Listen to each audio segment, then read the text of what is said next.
Listen, I'm of the belief that you can practice and believe whatever you want as long as it doesn't hurt or affect another person's life in a negative way.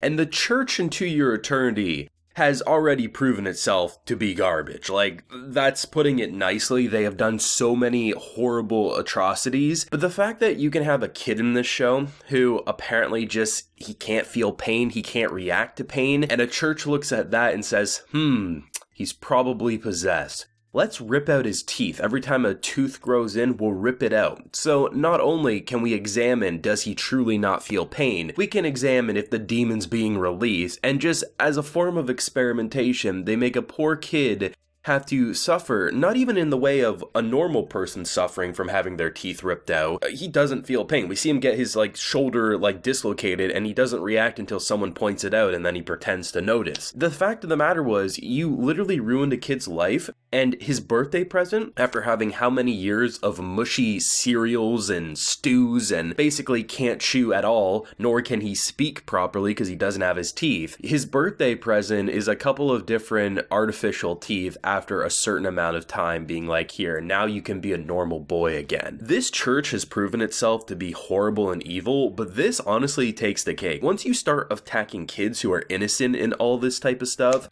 that's when it's over. If you mess with animals or kids, at that point, there's no redeeming yourselves. And To Your Eternity was not playing this episode whatsoever. Now, I do have a full live reaction to today's episode available on the Patreon if you're interested, so consider supporting if you want to see that, but we gotta talk about this one. So Fushi is still on his path of thinking he knows what's right, and he's a kind of a brat right now, right? And, I was happy to see last week a lot of people agreed with me that Fushi, all things considered, is a kid, right? Even if he's hundreds and hundreds of years old, at the same time, he's never really grown up in an environment that's let him mature at a normal pace. Because most people end up dying who meet Fushi a couple of years after meeting him. Bon's the first character who's actually been around long enough, and I think in a very parent-kid way, Fushi's rebelling against his mentor, right? And Bon has all the good intentions, and I think, honestly, the more I watch, the more I just can't help but side with Bon not telling Fushi the truth about these spirits, because Fushi right now, with how he is, he thinks he knows everything. If he was told that the spirits are there, and if he made a body for the vessels that are still there, that they would come back to life, he would do it just like that, because he'd say, it's fine, I only need one body, as long as I have the boys' body, I can protect everyone. And what would happen? The knockers would invade and he would lose that body and he would become a rock. That's literally what would happen. We know it for sure. He's arrogant right now, and Bon can recognize that he's not emotionally stable, and probably from Bon's point of view, he's hoping Fushi will get to a point where he can tell him while he's still alive.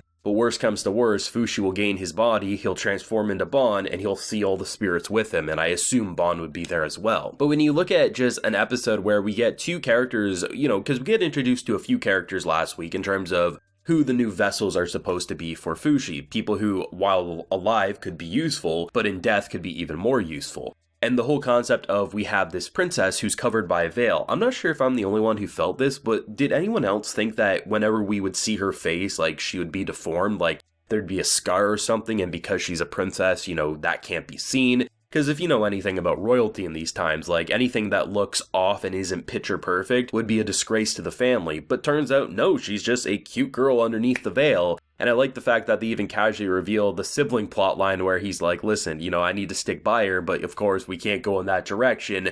But then again, it's anime, so in the time period, so maybe that could happen. But it was an interesting plot twist nonetheless. And the fact that he actually ended up winning with that game, I thought it was kind of a nice callback, because in the last episode, he didn't really have any talent for the game that they were playing with these little marbles, these little stones that they move around. And the fact that he's been studying so hard, so then at the end of this episode, he challenges her because back when they were kids, if he could beat her, she would grant him any one wish. And that wish is now allowing Fushi to have the entire village, the entire city now tear down the building, so he, in a few months' time, might actually be able to rebuild everything. I really like that, because what this is showing Fushi is that he can't do things alone, and maybe he doesn't have all the answers that he thinks he does. It's not to say Fushi isn't a god among men, because he truly is, but the issue is when gods among men think they are gods among men, they get a little arrogant and at times become very corrupt. And Fushi is honestly one wrong move away from thinking he has the right answer and getting an entire city killed. And honestly, what that would do to his psyche, I have no idea. The thing is I quite like seeing Fushi just be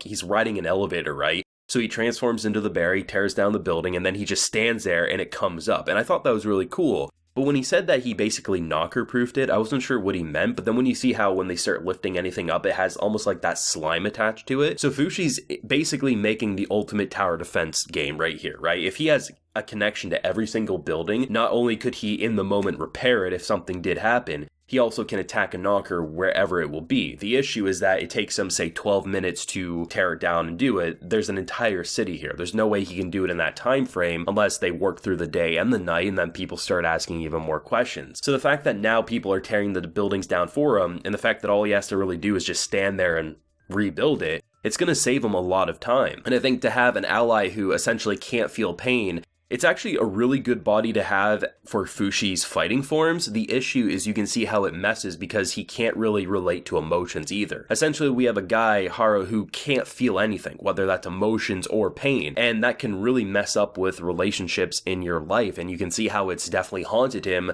and definitely how it affected his childhood as well. But I'm thinking about the long-term implications of when he does die. How many times has Fushi gone up against something that could be dangerous or could be something that could handicap him? Having a body that's, you could have your arm ripped off and you're not going to feel it at all, I think would be a very big weapon to have. Obviously, hoping for a character to die who had such a tragic life is not the way to go. But thinking about the inevitable where everyone will die around Fushi at some point, hopefully my boy gets to have a happier life than what he had back in the day. You see my point, right? But it's a pretty deep episode. It's a pretty heavy episode, all things considered, and even though Fushi is being a bit of a brat right now, which is understandable given his environment he was raised in and, the emotional maturity he's at, I did like seeing the simple moments of him making Boozman's house and just, seeing those nice little moments reminding how much they meant to him, and how even characters, when they start bringing up certain concepts, it reminds him of the people he's lost back in his life. So it's nice to see that Fushi is reflecting on things, even though he still feels arrogant, like he is a god who has all the answers and he knows what's right. He can do this by himself. If you need to get the permission of some princess, you do that, Bon. I don't need to waste my time on that. It's definitely a kid acting out against his parents in a lot of ways, but given Fushi's never really had that relationship,